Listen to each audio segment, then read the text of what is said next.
Dieu s'est-il servi du Big Bang pour créer l'univers? Genèse 1 parle-t-il de jours de 24 heures au sens littéral du terme? Le Big Bang.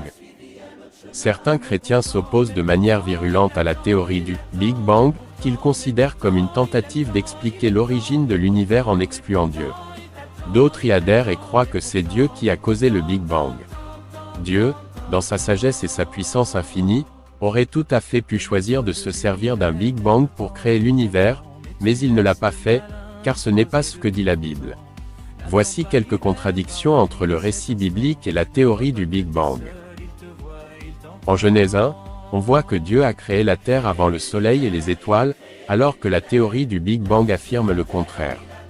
En Genèse 1, Dieu crée la Terre, le Soleil, la Lune, les étoiles, les plantes, les animaux et l'humanité en 6 jours de 24 heures, alors que la théorie du Big Bang dit que ces choses sont apparues sur des milliards d'années. En Genèse 1, Dieu crée toute la matière par sa parole, alors que d'après la théorie du Big Bang, la matière existait déjà à l'apparition de l'univers et sa source ou sa cause initiale demeure inexpliquée. En Genèse 1, Dieu a insufflé la vie dans le corps parfait d'Adam, alors que d'après la théorie du Big Bang, l'homme est apparu après des milliards d'années et de circonstances hasardeuses. Cette théorie ne peut expliquer comment la première forme de vie microscopique a évolué, à partir d'un atome non vivant. D'après la Bible, Dieu est éternel et la matière et l'univers ne le sont pas. Il y a plusieurs variantes de la théorie du Big Bang, dont la plupart considèrent l'univers ou la matière comme éternelle. Genèse 1 présuppose l'existence de Dieu, au commencement, Dieu. Point. La véritable raison d'être de la théorie du Big Bang est de nier son existence. Les jours de 24 heures selon Genèse 1. En examinant attentivement le mot hébreu traduit par « jour » et le contexte dans lequel il apparaît dans la Genèse, on en conclut qu'il désigne bien une journée au sens ordinaire de période de 24 heures. Le terme hébreu yom, traduit en français par « jour », a plusieurs significations.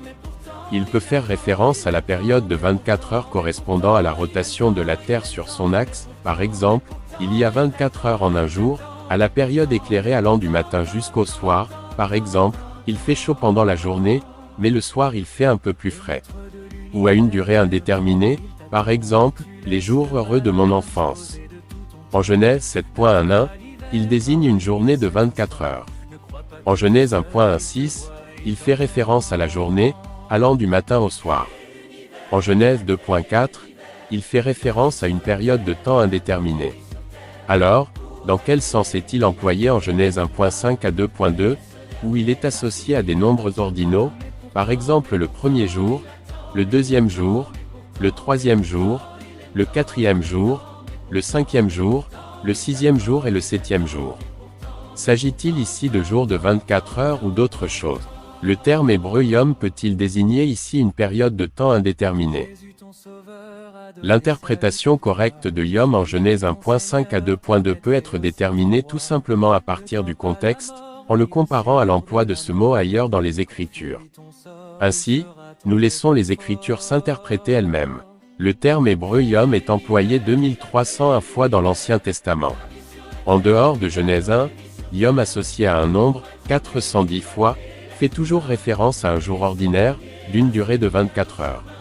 Les termes « soir » et « matin » employés ensemble, 38 fois, font toujours référence à un jour ordinaire, de même que yom, plus « soir » ou « matin » 23 fois, et yom, plus « nuit » 52 fois. Le contexte dans lequel yom est employé en Genèse 1.5 à 2.2, avec l'expression « il y eut un soir et il y eut un matin » montre clairement que l'auteur faisait référence à des jours de 24 heures. Les références au « soir » et au « matin » n'ont pas de sens autrement. C'était l'interprétation courante des jours de Genèse 1.5 à 2.2 jusque dans les années 1800, qui ont été marqués par un changement de paradigme au sein de la communauté scientifique, avec la réinterprétation des couches sédimentaires de la Terre, alors qu'auparavant, on les interprétait comme une preuve du déluge de Noé. Celui-ci a été rejeté par la communauté scientifique, qui a donc réinterprété les couches rocheuses comme la preuve d'une Terre extrêmement âgée. Certains chrétiens, bien intentionnés mais totalement dans l'erreur, ont ensuite cherché à concilier cette nouvelle interprétation opposée au déluge et à la Bible avec le récit de la Genèse, en interprétant Yom comme des périodes de temps indéterminées et très longues. La vérité est que beaucoup d'interprétations favorables à une terre ancienne sont fondées sur des assertions erronées.